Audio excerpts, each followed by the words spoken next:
Let's explain what a program is inside your irrigation controller. And it doesn't matter if you have a Hunter or an Orbit or a Rainbird controller, Ratio, all of these, they run the same way. Programs within a controller. So here on this Hunter controller that we have, the program button is here in the center. And a program is simply, it keeps the start times, it keeps the run times, and it keeps the watering days all on a schedule. So these three things: start time, run time, and water days. What do we mean? Let's turn over here to start times. You'll notice that the first thing that you see on the controller is A. That is the first program. There's an A, B, and C program to each controller. For Hunters, there's also a D program within a Rainbird controller. We're going to focus in on this. So you see A1, that is the first start time for this controller.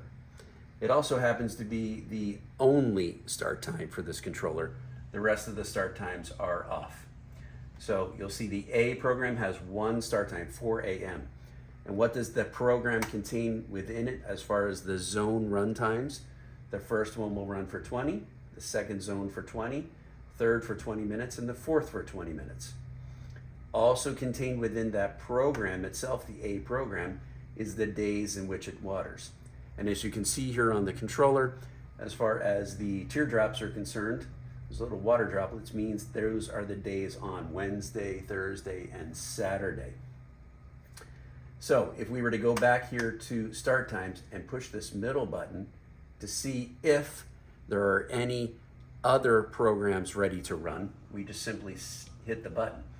And you'll notice in the start times, the B1 off. Let's see if there's anything else. No more start times on this one.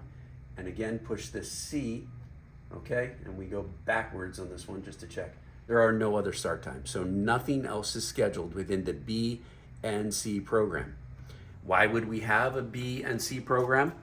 Well, let's say that we'd like to run the lawn for 3 days a week, but we have a drip line with maybe bougainvilleas on it that only require water once a month.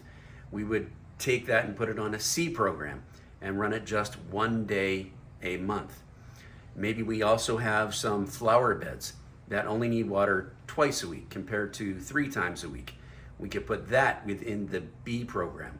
So we could take the zones that we have and separate them so that they water correctly, the correct amount of time for the plants as far as the zones are concerned. That's an A, B, and C program. That's how they work on your irrigation controller. This is Brian with My Irrigation Guy. Have a great day.